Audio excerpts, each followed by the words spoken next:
And this trend cannot be stopped. You cannot say that simply because of this global warming and we're using too much energy, stop developing your economy. That's impossible. And in China, 1 out of 25 people own a private car. When the living standard is improving, then maybe every 4 people will own a car. Then how many cars do we need? 300 million cars in the next decades. So how much energy we will consume? And then talk about housing. 30 years ago, the average housing was 6 meters per capita in cities. Now it's 22 square meters. Compare with the US, compare with Switzerland, France, and England. And this is still very low. And the quality is poor. And then we have to build more houses and better houses. We'll consume iron and steel and cement and building materials. So this economic growth, this process of industrialization has just started. It's not in the middle of it. And then there are other countries as well. India and China would make up 40% of the population of this world. And there are African countries. And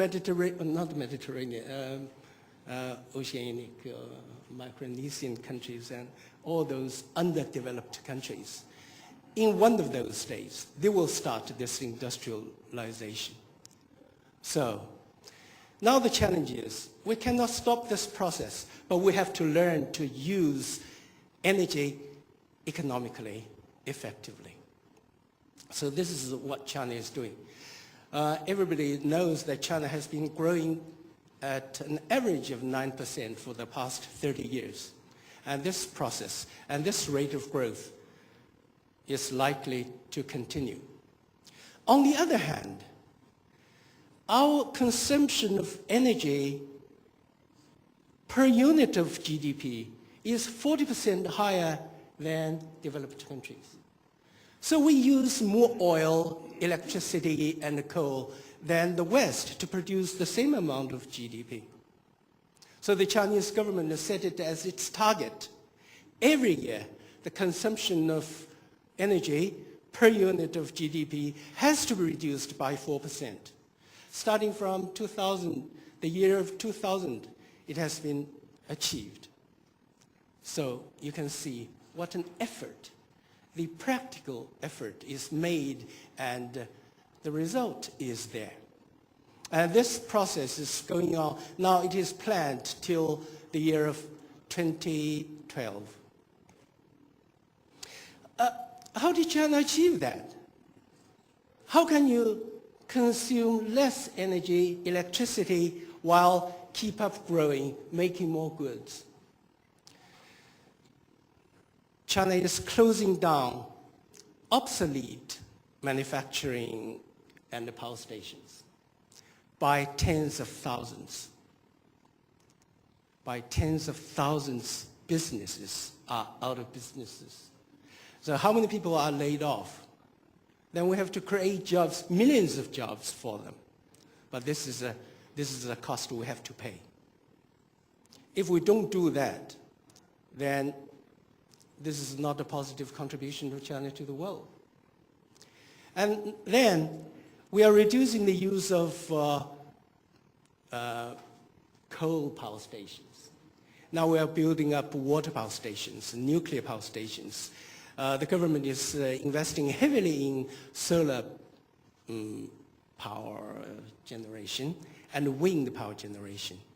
And the tidal generation is under research and study.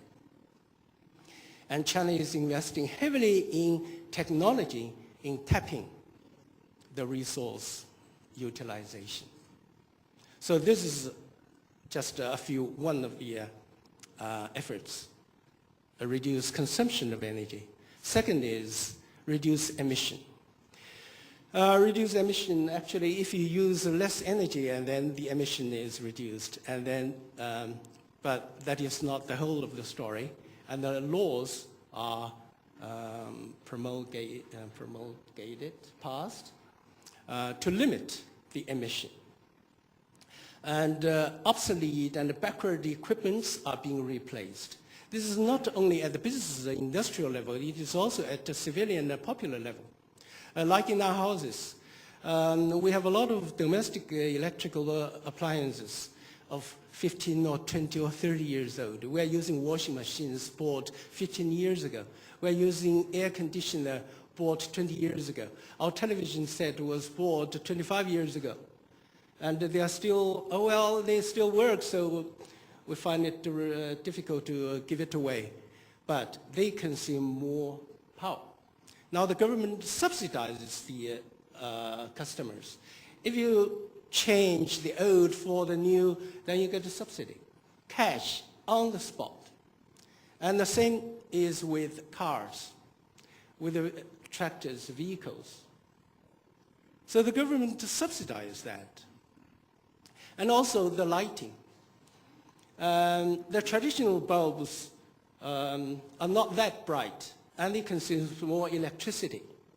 Now, new kind of bulbs, saving power, and even brighter, but 14 times more expensive than the traditional product. What does the government do? The government will subsidize one each person. You pay the ordinary price for that high-tech product. So that again, at the civilian level, the emission is, and the consumption of energy is reduced. Okay. Third is the treatment of pollution. This is more strongly felt by the Chinese because the air is polluted, water polluted, soil is polluted. People can feel about it. They feel strongly about it. They push the government to do something about it.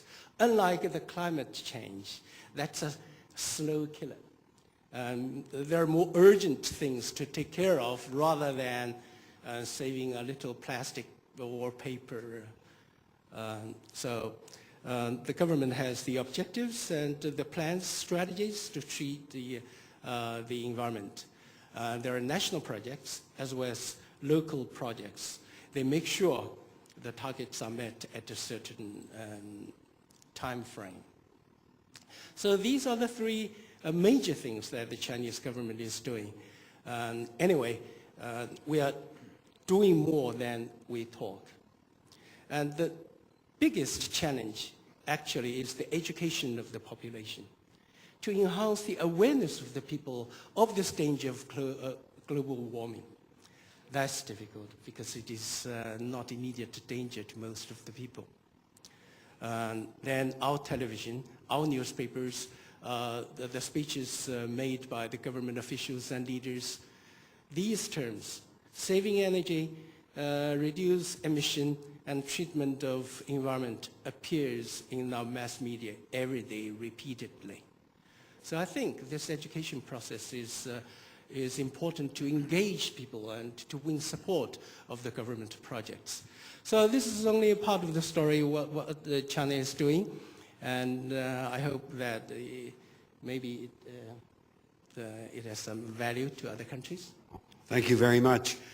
I think that's very exciting to hear what's going on. The thing that's staggering about China, of course, is the scale of everything. As Lester Brown pointed out many years ago, if the Chinese want to increase the number of bottles of beer they drink by 1 a week, the consequences of that in terms of all of the grains you have to raise are huge. And, you know, doubling the use of eggs, which would still leave China half the egg consumption of North America, just has this enormous ramification. So it's the scale of everything that is where the effect is felt, which is also, as China advances in the area of renewable energy, the scale of what China does will be also very, very important. So I hope we get the rest of your story during the discussion, but let's go over to Benjamin Barber now to give us a different perspective.